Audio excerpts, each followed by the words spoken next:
Welcome, everybody. We're really excited to be here with you as we wrap up Women's History Month and just so much rich conversation around gender equity capital in the ecosystem. So I'm Nurinder Dami. I'm the executive lead of New Power Labs, and it's a pleasure to welcome you to New Power Talks, which is our monthly series that goes deep on capital access and core to the work we do, which is around how do we shift capital and how do we shift power so that more underfunded and overlooked leaders and founders across Canada have access to the resources they need to help build a thriving Canada. When we think about our work in New Power Labs, it spans across the diversity lenses. So from gender, ethnicity, to abilities, to language minorities, to Indigenous identity, it gets to the core of the untapped potential that sits across our country that currently is being underutilized. And so power is a resource, and power as our capital is a resource that can really help drive change in this space. So New Power Labs is a think tank to tank, and we focus a lot on research and data. And what we know about data when it comes to capital flow and women and other gender diversities is that there is insufficient amount of capital going into the sector, whether we're thinking about venture capital or traditional bank financing. We are not seeing growth in how much capital is being driven to women-led businesses and women-led organizations. When many of us work within the social sector and social finance and this kind of growing ecosystem of impact investing, and we're seeing some of those same challenges show up. Myself, and I know many of the panelists today are calling in and live, work, and play on the traditional territories of many nations, including the Mississaugas of the Credit, the Anishinaabe, the Chippewa, the Haudenosaunee, the Wendat people, who have stewarded this land for thousands of years. And we're grateful for all of you who join across Turtle Island and beyond for the conversation today. So I am going to pass it over to Kasha, who is our Chief of Staff here at New Power Labs, who will be alongside three phenomenal leaders within the sector, Allison, Carolyn, and Bonnie, to go deeper into a discussion about capital and gender and how we move forward in a way that is inclusive and prosperous to the future of Canada. So over to you, Kasha, and thank you all for joining us today. Great. Thank you, everyone. Welcome. Thanks so much, Nurinder, for kicking us off and for acknowledging where we're joining in from today.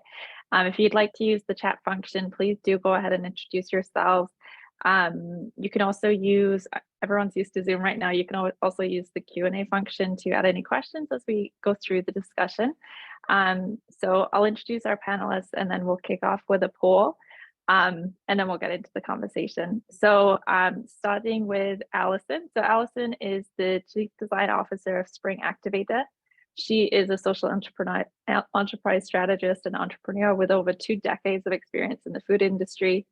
In her work across impact, investment readiness, and venture capital, Allison prioritizes creating opportunities for marginalized residents of underestimated communities with a focus on those facing barriers to meaningful employment.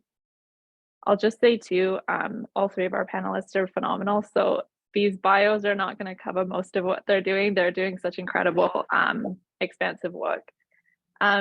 Carolyn Burns is joining us from Criterion Institute. So Carolyn is an impact investor, a gender lens technical assistant practitioner who has spent the bulk of her career supporting economic development projects in emerging markets. Her experience includes direct and fund of funds investing, blended finance initiatives, and climate and social inclusion mainstreaming. And she's previously worked with Equality Fund, which is the world's largest feminist platform, Mennonite Economic Development Associates, an economic development organization focused on creating agribusiness solutions to global poverty, as well as Serona Asset Management, an international ESG and impact-focused asset manager. And then Bonnie Foley-Wong, who is the CEO of Pique Ventures and also sustainable investment leader at Mercer, advising institutional clients nationally on integration of sustainability and impact into investment strategies and portfolio. As founder of Pique Ventures, which is an award-winning investment firm, she's supporting a diverse community of investors and entrepreneurs. Bonnie has financed over $1 billion in private capital markets in Europe and North America, is widely published, and has written a book called Integrated Investing. So welcome, everybody. It's so great to see you here. We're going to kick off with a poll. So we'll get our audience to join in here. The question is, how long will it take to achieve equal gender representation for fund managers globally? We'll kick off the poll here. Is it 3 years, 59 years, or 200 years?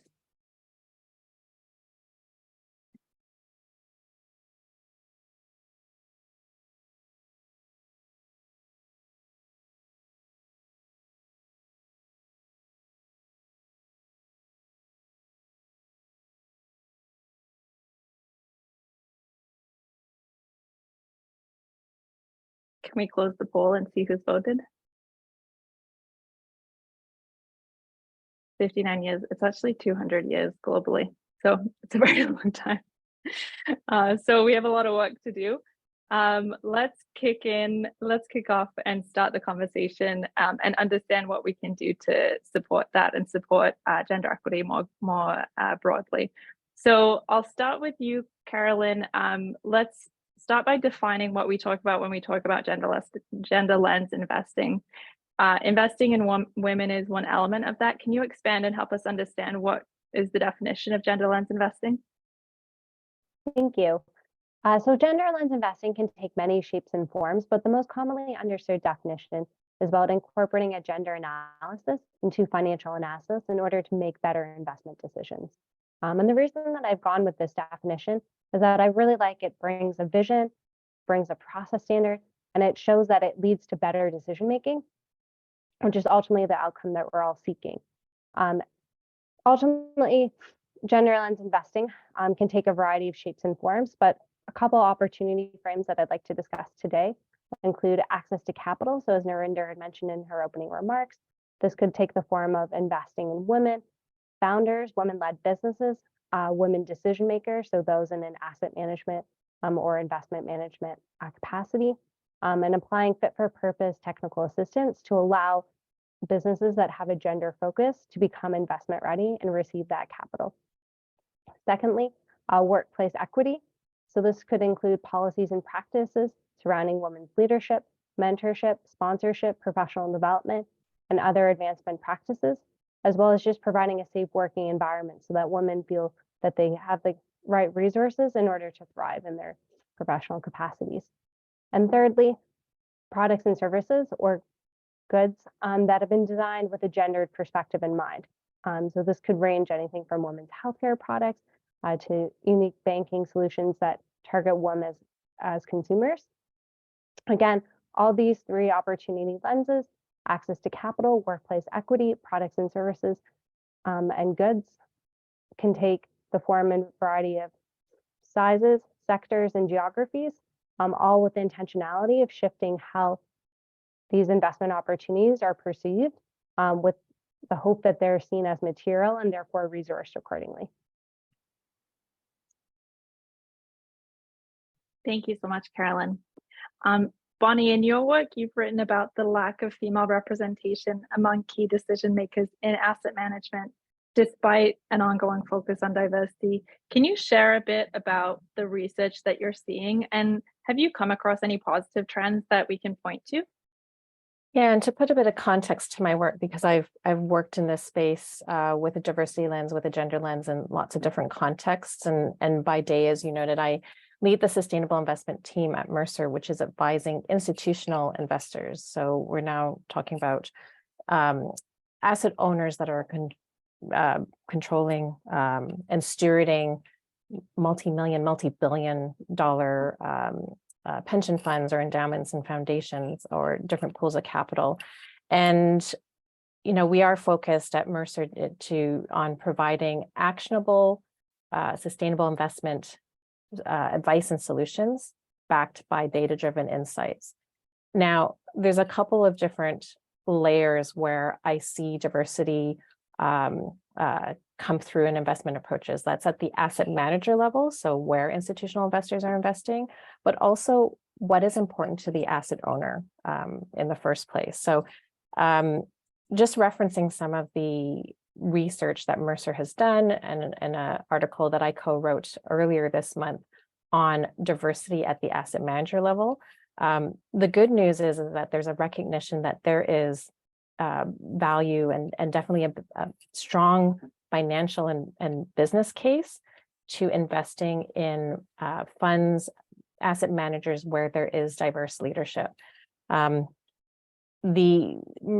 My colleagues at Mercer did a study in 2019 where they found that 12% of key decision makers amongst asset managers are women. And that research was updated again recently. There has been a slight improvement, but certainly there's vast more room to do even more. The 2023 survey showed that amongst key decision makers, the female representation is 13.7%.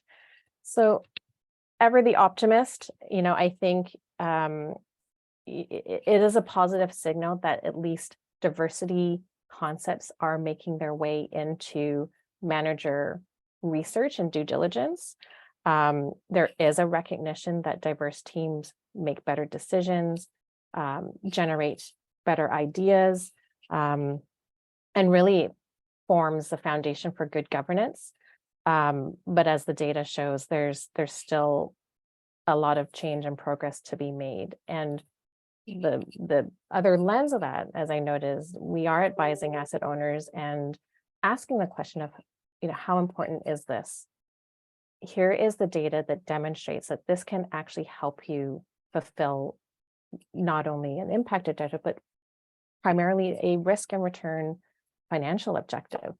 But we are, I would say, predominantly still at the stage of supporting asset owners to develop those guiding principles or beliefs around prioritizing diversity. But again, ever the optimist, I think there's still room to support and advocate for that kind of change.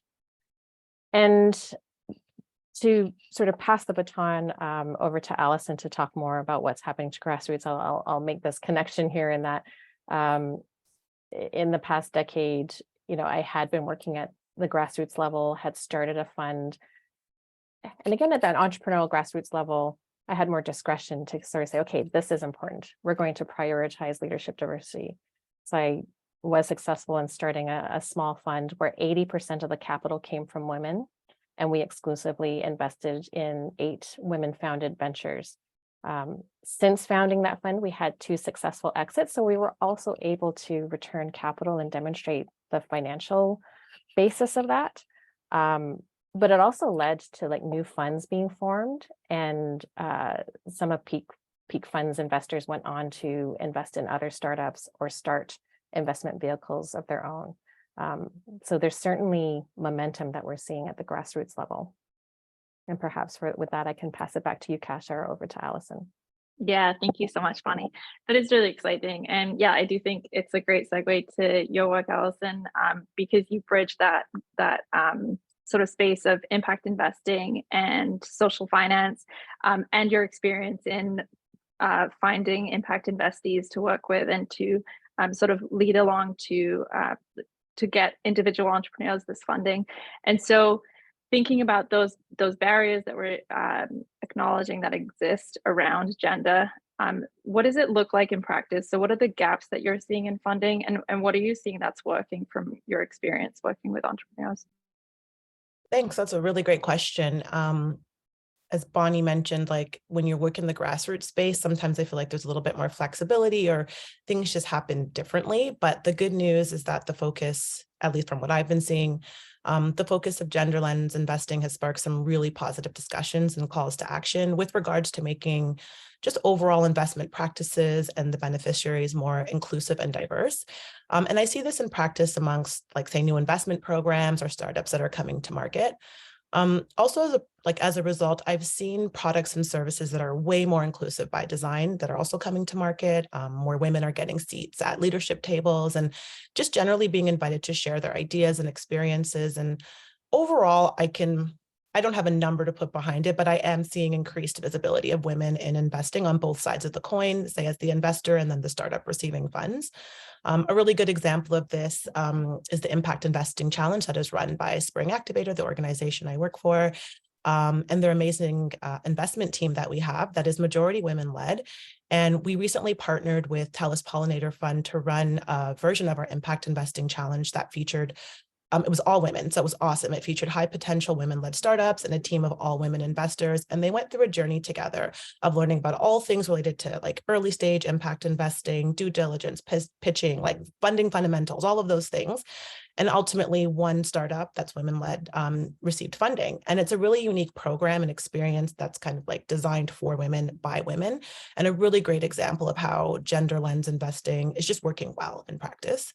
I would say the not so good news is that sometimes gender lens investing as a focus is used in a performative way. And I know we'll talk about this a little bit later, but I sometimes see it being used to check a box or fulfill a requirement related to an organizational mandate, but not much change happens behind the scenes with regards to, like, say, behavior or practices.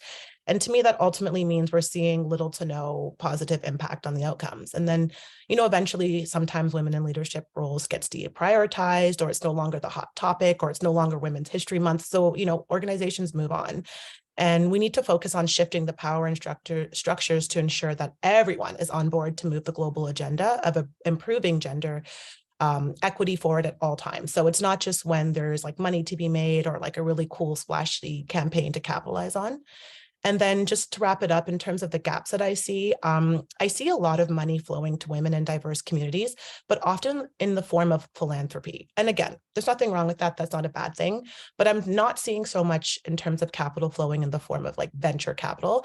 And I'd love to see that change as women, people of diverse backgrounds, have brilliant ideas that absolutely demonstrate strong potential for growth and to generate favorable returns. What is working is the increased access to funding for grassroots. So as Bonnie was mentioning, she was able to, start a fund, have successful exits at the grassroots level. And I think that's absolutely amazing. And in my experience, the organizations working in that grassroots space are doing the hard and meaningful work at the community level. But it creates positive effects that like kind of trickle upwards and directly impact everyone in a positive way. Yeah, that's really helpful. Thanks so much, Allie. I guess as a piece of that, one of the threads that you touched on was around VC funding, and looking at the recent news surrounding dissolution of Silicon Valley Bank, that ensuing fallout earlier this month brought to light a conversation around access to capital for those who are overlooked and underfunded. I'll read out a quote here. This is from Kelly Burton, who is the CEO of the Black Innovation Alliance, and she said, quote, "When our economy catches a cold, the Black community catches the flu. There will likely be retrenchment in the space, with investors becoming more skittish. That can't be good for Black founders, especially considering there's all of this conservative blowback," end quote. Obviously, Canada's financial systems are starkly different than in the US, but those vulnerabilities of underrepresented founders are consistent here in Canada, with women, people of color, Indigenous individuals all disproportionately disadvantaged. So I'm curious to get your perspective on how do we build more resilience into our financial systems to support those that are underfunded, and how whether you've had to navigate any of that pushback in your own work. Maybe I'll start with you, Bonnie.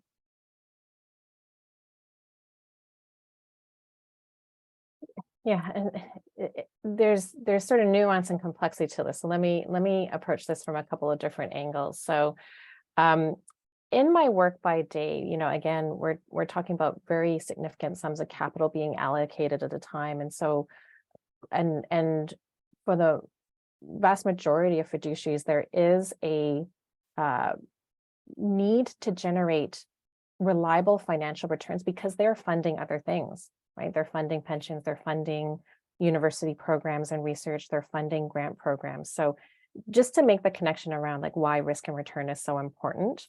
And there is a fiduciary obligation for institutional investors to manage risk and generate returns. And so at that level, venture capital is often even too risky of an asset class to focus on. So there may be an allocation to private markets, but it's private equity. And you know, I don't have the stats at hand, but the number of women-led private equity firms is quite low. I think just in the last couple of weeks, there might have been an announcement around the first female-led private equity firm in Canada. The name escapes me, but you know, it's 2023, and this is, you know, the first women-led private equity, independent private equity firm in Canada. It's taken decades for that to happen. So just cognizant of where, I guess the starting point of capital, like where that lens is, and in terms of capital, access to capital for women-led ventures and startups. When I was more active in the space, certainly, you know, women entrepreneurs had to approach family offices or, you know, in terms of actually being adequately served by financial institutions. You know, there were certainly challenges in terms of what their asset base looked like, or their credit history looked like to even access loans. Time and time again, we heard that women business owners and entrepreneurs were not adequately being served from existing financial sources. And I served for a time on the board of the women of WeBC, formerly the Women's Enterprise Center of BC, that had a loan fund designed specifically to meet that gap. But it's not enough, right? It's not a big enough pool of capital. I think we've seen credit unions be more active and innovative in terms of serving the space, but I think with SVB's failure and their concentration in the VC space probably raises some eyebrows, but hopefully shines a light on, you know, there is a gap. How can that gap be served in a way that where the risk is managed well? Because it certainly can't be or should be one institution with that kind of concentration risk and lack of diversification, where, I mean, there were a whole bunch of other issues too. Governance comes back into this, which sort of loops back to some of the other comments in terms of diversity on boards and committees. For good governance and good risk management, it raises a whole bunch of questions, but hopefully identifies where the opportunities are and the gaps could be filled. Yeah, exactly. Allison, I guess working directly with entrepreneurs, I think, you know, that piece of it is we sort of over mentor, especially underrepresented folks, and try and get them some resources, but doesn't take away sort of the institutional challenges. So I'm curious, from your perspective, sort of same question, how do we build more resilience into the financial systems themselves in a way that supports underrepresented, underfunded founders? Yeah, it's a great question. And again, building on what Bonnie said, a lot of it to me is I see a difference in the risk that's willing to be taken on, say, a women-led startup, or if there's a founder of color from a diverse background, and especially an entrepreneur that I'm working with, just the questions, the hoops, the loopholes, the fire, all of the things they have to jump through to even get a conversation is vastly, like the journey is vastly different than, say, as someone who has a lot of, I'd say, an easier time accessing capital. And that it's not always tied to race or gender, but in my experience, it often is. And I think for investors I think just taking a step back and looking at like what their appetite for risk is, of course, that's important. All investors kind of look at like, okay, what are they willing to do today? But just asking yourself when it comes to, say, a woman founder or a woman-led startup, or even a startup run by like a group of people who may be of color and you've not invested in them before, I always ask investors, like, do you have a different set of questions? Are there a different set of parameters or qualifiers or characteristics that you're looking at to assess and determine whether this venture is worth investing in? And if the answer is yes, like in one way it should be, right? Like if you are potentially, intentionally, I should say, supporting women, then you should be considering the unique needs, challenges, all of the things, right? But that's really where it ends for me. Like it should be used in a positive way. It shouldn't be, you know, I'm not going to invest because it's a woman. It should be, I'm going to invest because it's a woman. And I think often we see, especially if it's like a startup of color, that the funding opportunities or the investment opportunities that are presented to them are usually something to do with, like, I don't want to say a cause, but like saving something or fixing something. And it's like, people of color are able to come up with startups that are just really inventive, ingenious ideas. Women are able to be creative and come up with really cool, like, products and consumer goods. It doesn't always have to be something that's like saving someone or helping someone. And while of course that's very worthwhile, I just think women, and especially startups or creators even of color, just need to be viewed on an even playing field or appreciated for the differences that they bring to the table, as opposed to being, maybe, I don't want to say punished, but maybe given a bit of a harder time because they are different or they bring something different to the table. And I would love to see that built into the overall risk or risk assessment that investors do when they're deciding whether or not to invest.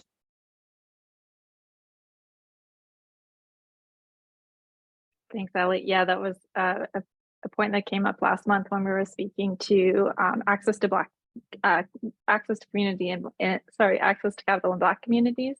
And Lise from BKR Capital was saying that, once these founders are able to sort of prove the value of the product, or it takes that away, and that's sort of the power of the market to allow us to invest more diversely. But it sort of does take a bit of work to support folks that haven't necessarily been able to access this capital. So that's a really helpful point. Carolyn, I'm curious about your take on the same question. So in terms of what we can do in sort of structuring this in a way that's more accessible for people to be able to access capital, and also, if you have seen any of that pushback that sort of came up in this conversation around Silicon Valley Bank around including an ESG lens or an EDI lens in investing. Lots to unpack there. I will say, in my world, I actually haven't seen that much pushback. I think there's been an embracement of ESG and equity, diversity, inclusion standards. If anything, people were really motivated to show the business case and to understand the humans behind these companies with a greater extent, recognizing that there are many successful case studies out there and data points that we'll get into in a moment, evidencing that it is a better way to run your business. So despite the noise in the media, I think if anything, there's just been a galvanizing of continued strength for where impact investing could go, and especially with the gender focus that we're speaking on today. In my world, at the ecosystem level, I think one program that I'd really like to highlight is the Advancing Research and Investment Standards for Equity, or RISE. And this is funded by the Government of Canada, and it's bringing together asset holders that are recognized as being leaders in their respective geography, sectors, and businesses, and trying to just encourage them to step into their power and recognize that even if they are in a single family office or a small foundation, that they do hold a lot of power in the marketplace in terms of signaling what matters. And by, be willing to fund, these early stage investors, or be an anchor investor or first investor in a fund. And just that reputational support brings so much credibility to the entire gender lens investing movement. And it can really show, proof of concept and willingness to take risks and encouraging others to then follow and crowd in with additional volumes of capital.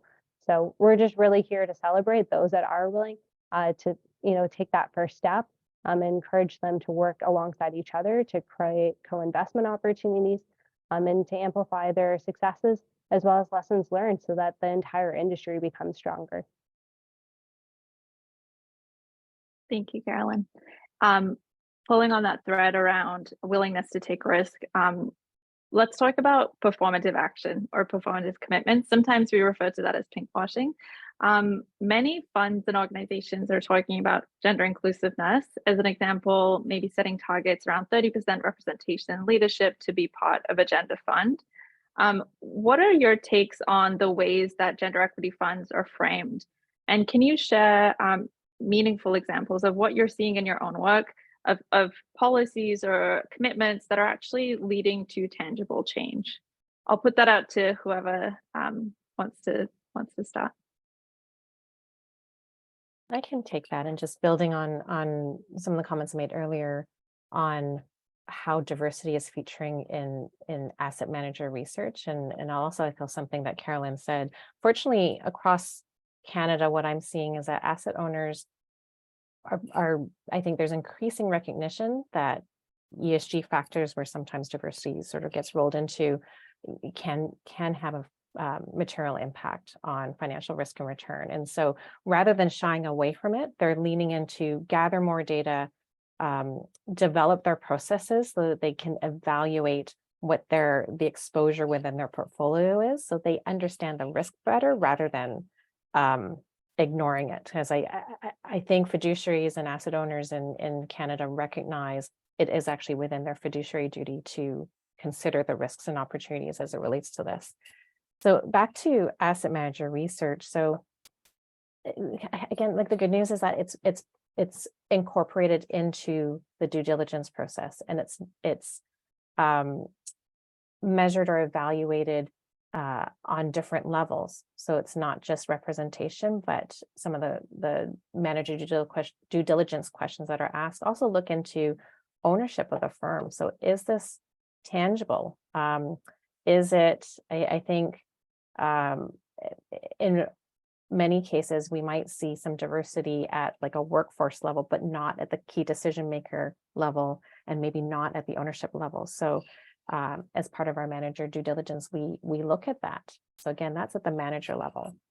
For asset owners, again, we have room to make further progress in terms of how this gets prioritized.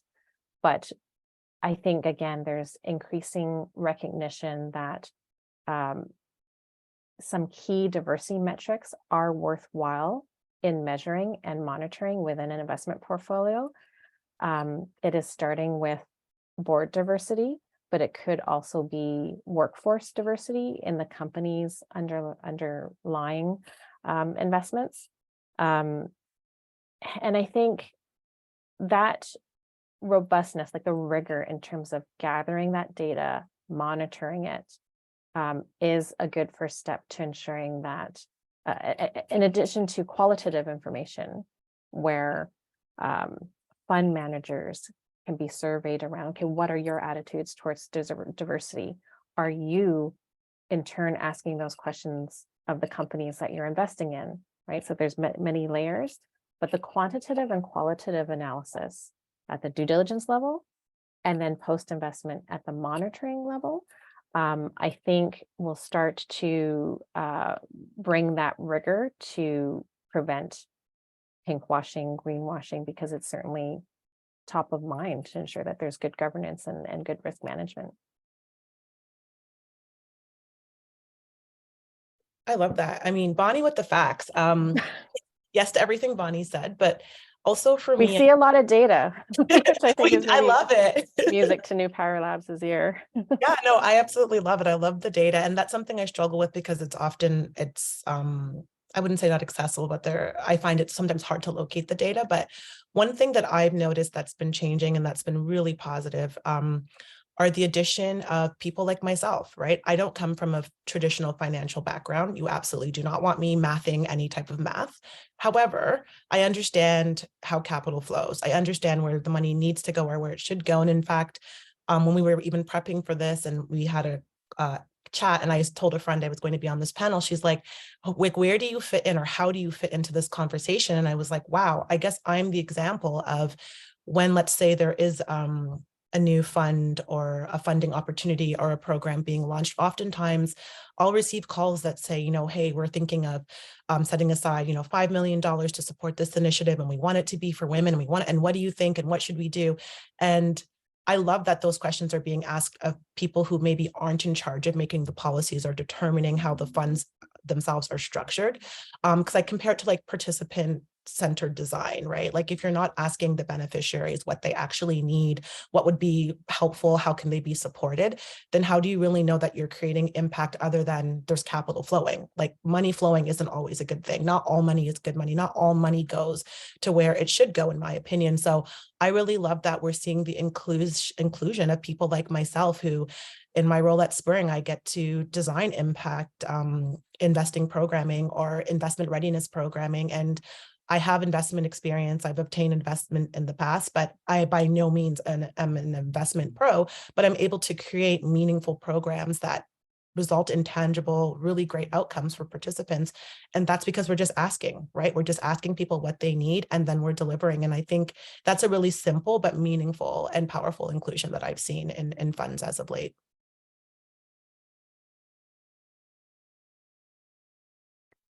To hop on that example. One of my favorite Canadian investors is a duo, and it's called The Case for Her. And they've invested in a menstrual health trade finance vehicle that was actually based in the Pacific, so slightly beyond Canada's borders. But I raise it here today with you all, just because I think it's an excellent example of pulling together these different threads that we've talked about, whether it's women leadership, women founders, and business owners, and then the products and services that are benefiting women and girls, as well as the policies and practices underlying in the workplace.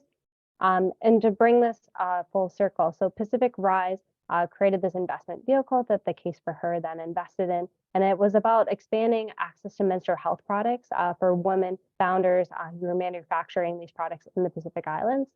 And in order to really understand what was the core connection between all these different producers, they did do a very human-centered design process to gather information from these grassroots founders and understand that they were all collectively facing a supply chain issue by accessing the inputted products to manufacture these menstrual health products. So by understanding that that was a real pain point that was common to them, and then creating a financing vehicle that allowed them to access those products at a cheaper price point, as well as a more stable supply chain. And just it really allowed these businesses to thrive in their respective geographies, and recognize that they were providing a meaningful business opportunity for women in the communities to have employment, women to be able to access other forms of employment by no longer facing the social and health barriers associated with menstruation. And really, it's just a great success story of showing that bottom-up approach and understanding how is it that we can tweak the capital to better support investees' needs and work in tandem with them. So one of the things that we often talk about at Criterion is access to capital, but then also recognizing that there's a lot of factors about making it fit for purpose capital. So timing, decision-making, power shifting, and incorporating all those factors when we're designing investment vehicles so that it really is a win-win solution. I love that. And I think that's exactly what we're trying to do with New Power Labs too, is understanding what the gap is between those who have the lived experience and those who hold power, and trying to shorten the gap so that it actually the information can flow more freely. And I think that also picks up on what you mentioned, Bonnie, about sort of making sure that we're understanding where the power is in the first place and being able to map that. I have a question on that. That's our last question, and then we'll go to Q&A. So please do use the Q&A function in the chat, or the actual Q&A function. I see that someone's already got a question in there already. But the last question is around this data piece. So in 2019, this book, Invisible Women, came out, which explores how the world that we inhabit has been built by and for men as a default. And I think for some of us, the reaction to the book was around the fact that it made some of these invisible things more visible. We may not have previously been thinking about how medicines that we take, or the cars that we drive in, or the facilities that we're using were designed for a default user that is assumed to be male. And so with the work that we're doing at New Power Labs around gathering data to help map where the capital is flowing equitably, and then using that research to shift practices, we're trying to do that same thing. We're trying to make some of this invisible visible. I'm curious, in your work around this data piece, have you run into places where a lack of data is hampering how you move your work forward? And where do you think that we, with our work around uncovering these systems gaps and building out consistent, transparent data sets across diversity lenses, where do you think that could support your work?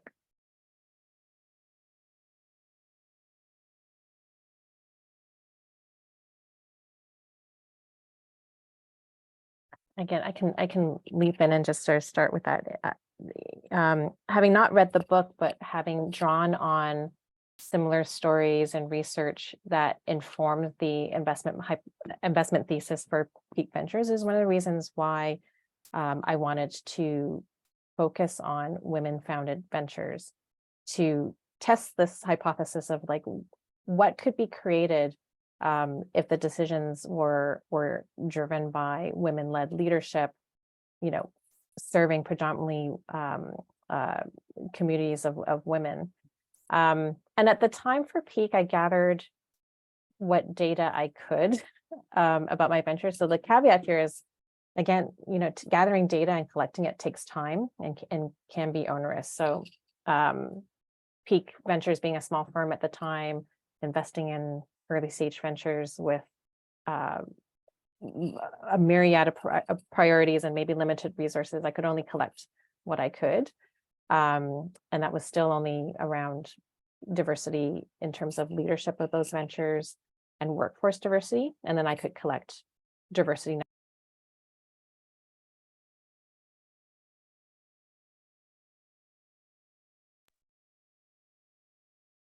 Sorry, I'm not sure what happened there. Okay, no worries. I'll try to keep it brief.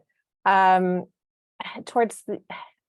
did start to try to collect data in terms of diversity amongst the customer decision makers for my ventures, as well as to get a sense of like, were they in fact disproportionately serving more women? But just never got around to really processing that. I will also say, similar context at the institutional level. Within Mercer, we have made it a priority to gather diversity data of asset managers. That is the due diligence process that we have influence over. We feel that that's important. We think it actually drives better outcomes for investors. But again, asset owners need to prioritize that. And we recognize that data can shift opinions, but opinions also drive what data is collected. So I think in everything that I do and practitioners in this space, like we will influence what we have control over and hopefully start to shift those decisions and those conversations. But it is happening at different layers. Thank you, Bonnie. Anyone else want to jump in on the same question around that piece of where data could help support your work? Let's take a different angle here. I think data is important, and I actually believe there's quite a bit of data already out there. We're about 15 years into the industry of gender lens investing. So by now there's several reports and associations that are centered around collecting data, amplifying data, and connecting people to those data points. I think the more important aspect is actually the translation and being able to understand the data and actionize on it. So Bonnie did touch on this in some regards about putting people into decision-making power or decision-making places that maybe wouldn't naturally have that opportunity. So when you look at investment committees, like who is on the IC, then are they given an equal opportunity and voice to raise their concerns? And if you don't have enough spots or vacancy on the IC in the immediate future, could you create another parallel structure, like an investment advisory committee, where you could pull in expertise dependent on the deal that you're looking at? Because I do think there is something to be said about, data that's very specific to a deal and how it can be viewed in different ways. And if you're not getting different data points, then you're not really fully understanding all the deal's aspects and uncovering all the risks and opportunities that it can unfold.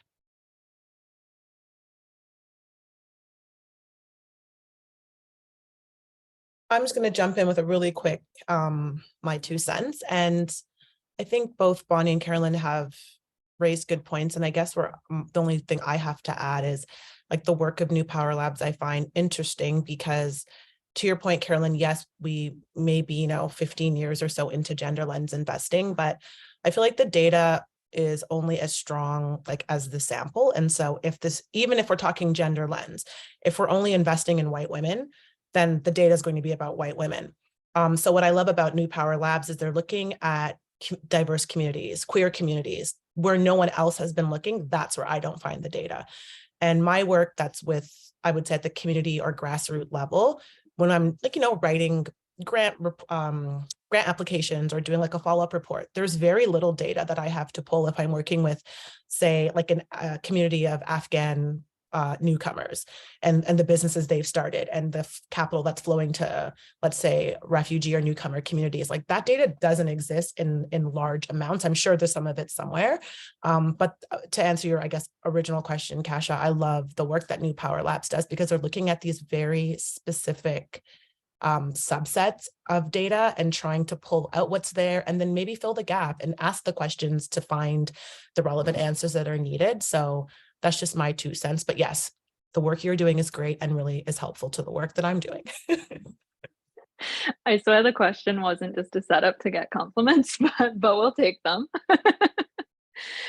Yeah, we have 10 different diversity lenses that we're working on, and that is the goal, to have consistent, comparable data across the board. Some of it is available for the US, but not in Canada. So it's also about looking at how we can sort of start to build that database, and especially to share it publicly. I think that's a core value that we have of learning out loud, learning alongside the community. And so really welcome partners in that. Okay, great. So we have a couple of minutes for Q&A. I have one that came in here that I'll read to you. So do any of you have thoughts or experience regarding strategies to engage more male leaders in the importance and value of gender lens in investing? And that question's from Joanne Norris.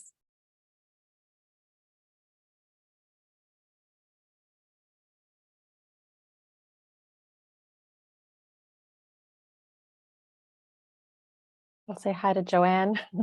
Thanks for that question. I mean, it is, when I started Pique Ventures, there was a real intentionality not to make it a women investing in women fund. Although if you look at the numbers, certainly there's much larger representation of women, both on the investor and the venture side. But it was an invitation to say diversity is what we're after. But to do that, we need to disproportionately, lift up women investors, bring capital to women, women-led and women-founded ventures. And again, like in my work today, like it is diverse teams. Like it's simply the sort of makeup of the world that we work in. And so, a lot of it is by way of invitation, asking questions around what is important. Is the way things are working for you? And also to then create that space to bring like our key messages, right, to inform. But I do find it's most effective to ask questions first and create that environment for our male allies to bring their perspectives. It opens the doors for us to share our perspectives and have it more likely be heard. It's an empathetic approach. It's not for everyone, because some folks will probably say, okay, we're done asking questions, like they need to listen. But in my own experience with, whether it was men investing in Pique Fund or colleagues, allies, client side, whichever, I have found it's most effective to start with some questions and to simply ask, like, what are your goals? How are you achieving them at the moment? How is this working for you? Did you know that there's a better way of doing things? I'll say on that note, I think there's been a real intentionality to brand this movement as gender lens investing and not women-led investing, or women's investing. And I think that's for the very reason that Bonnie was talking about. It's about lifting women up, and it's also about recognizing the struggles that men have gone through in order to achieve the gender equality that they seek in the world as well. So just creating that space for everyone to have their views respected and recognized, and to give them positions where they feel that they can actionize these ideas. So I've seen in a couple of firms, they call them gender champions, and it's just about creating those dialogues, hosting seminars, and then putting into practice various workplace policies, and monitoring them, and recognizing those that are doing really well with them, and making that part of the corporate culture that we celebrate the successes that we have had, and that we're open about where we need to continue to improve. Just from me, I don't know if it's necessarily a strategy, but I kind of think like if you build it, they will come. And so if I use the example of Spring, having been there for just over 2 years and seeing this, like the team grow exponentially and our programs grow, I don't recall anyone ever sitting me down and saying, okay, when we're hiring for this role, it has to be a woman, or when we're designing this program, it has to be with women in mind, unless of course it's specifically that. It just happens naturally. And I find when it's intentionally embedded into like the ethos of what you're doing, men just get on board, as opposed to, I'm not saying we don't ask them, we don't invite them, and we don't make space for the discussion.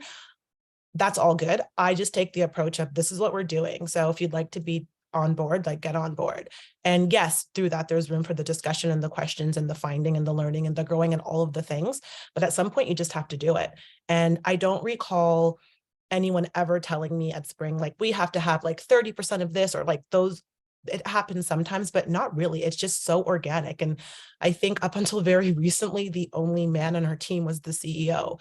And while I kind of felt bad for him, I'm like, this rocks. Like we have a badass team of women that get amazing things done. And that never really stopped men from wanting to, join the team, to invest in any investment opportunities or join any of our programs. So I kind of just think if you build it and lead by example, they have no choice but to join, because it's the way of the future. We're doing the right things. I love that. And I think that's a really positive, helpful comment to end things on. I want to just wrap up by thanking all of our panelists. You brought such a depth of wisdom to the conversation today across your experiences in investing, in building ecosystems, in lifting up entrepreneurs to be able to access capital. I really appreciate all of your input today. Also, thanks to participants for these great questions and the conversation that was happening in the chat. We will follow up with a recap for those who kind of want to dive into the conversation, want to follow up, but we'll just end there. Thank you so much, everyone, for joining us. We do have a quick 1-minute poll before you log off, but we'll let you go there and get back to your days. Thank you so much, everybody.